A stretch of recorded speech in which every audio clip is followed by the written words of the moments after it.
In this video, we are going to go over how to submit a new help request. When you log into the Illinois WorkNet Center and click on Customer Support Center, it's going to take you here to the list of any groups that you have access to. Click on Apprenticeship Illinois.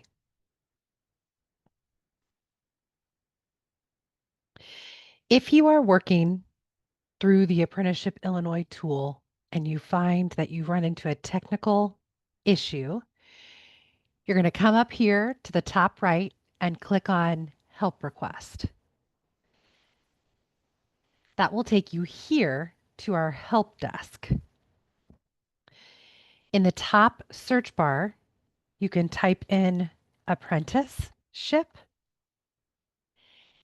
and it will have articles for Apprenticeship Illinois that may be helpful to read before you submit your help request. If you look through the articles and they are not helpful, the next step would be to come down to the table that is displayed down here. And this table displays current known system issues or errors that are happening. So you would look under the program title and you would look for Apprenticeship Illinois. And then if there is one, there would be a known issue, information about it. And then it may have a projected release date. So we may currently be having a developer working on it, or it may be an item in the future that the developer will get to fix. We also have the links to the grantee partner pages over here to the right. So we have them all listed, and Apprenticeship Illinois is at the top. So you could always click there and that would take you to the grantee reporting guide. We have the video tutorial here that you can watch on how to submit a help request, as well as we have written directions. If you click the Return to Illinois WorkNet, this will take you right back to the Illinois WorkNet tool. We have some frequently asked questions that you could read through that may help. And then we have a section down here where it says for product owner delegate use only. Please do not submit a help request using this box. This has a different use to it. So if I've gone through all of the different sections and none of them will help me with my question, you'll click Help Request.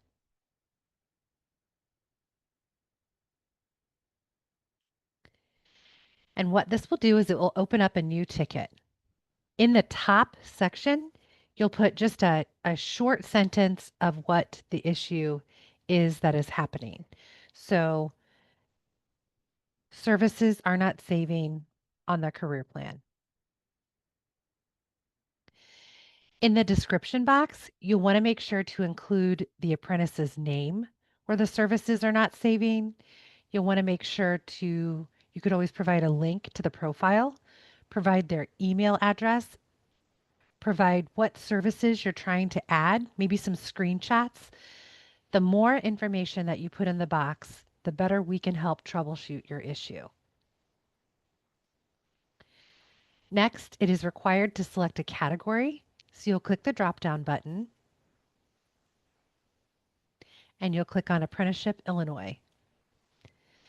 Then it is required to pick a subcategory. We have many different subcategories that you can choose from that might apply to why you're submitting the help request.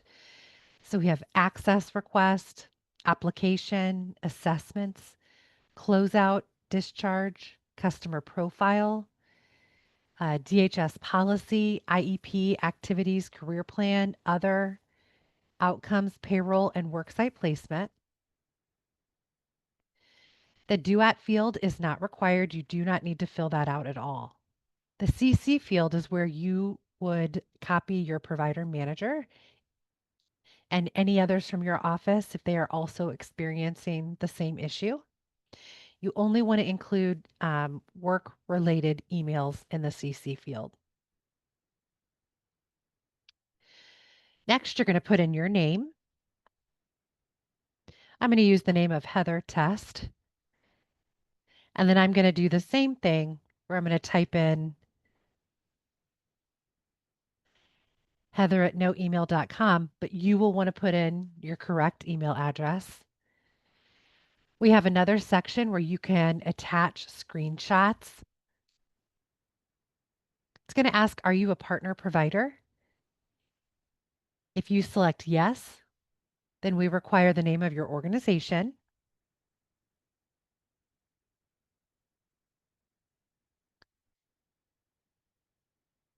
You can select an LWIA number.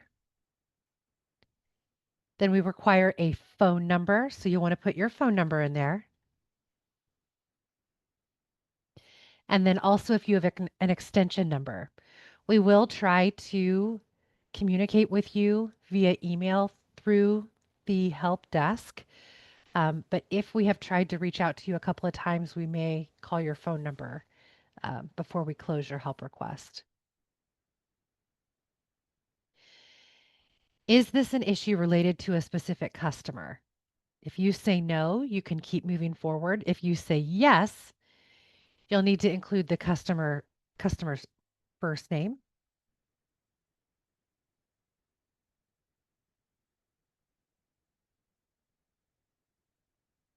And then you'll want to include also the email address for the customer.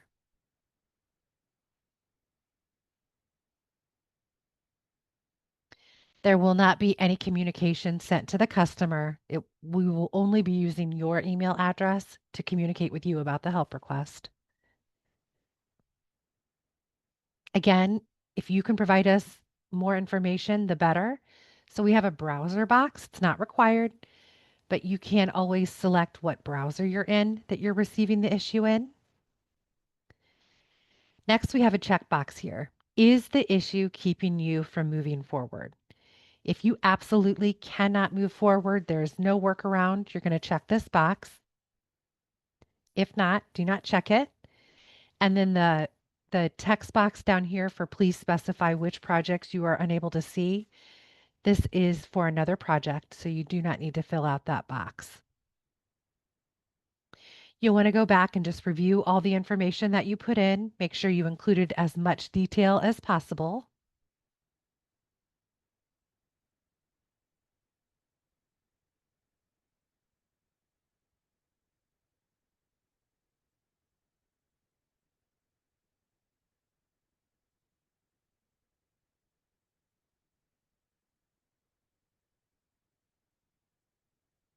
And then you'll click Create. After you click Create, you're going to receive an email immediately letting you know that the help desk has received your help request. Now you will also have a My Tickets section, and this is where any help requests that you submit will be listed. You'll want to click on the help request. You can see the state is new. As we work through the help request, the state will change. So that's how you'll know that the help request is being worked.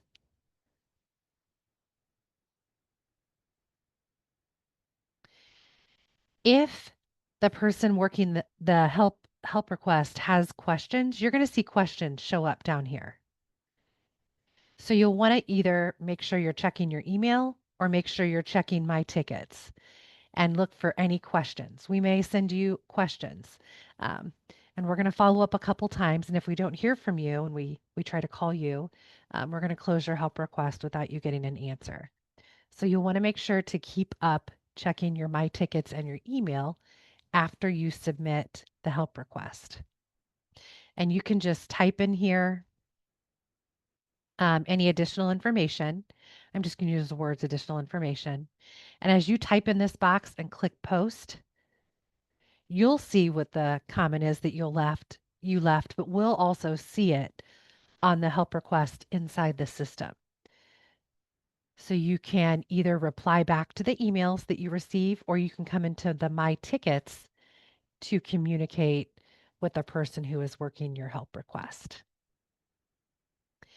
And then once you're done, you can go back to the home box, and then you can scroll back down And you can either X out of this box to go back to Illinois WorkNet, or again, you can click the Return to Illinois WorkNet button.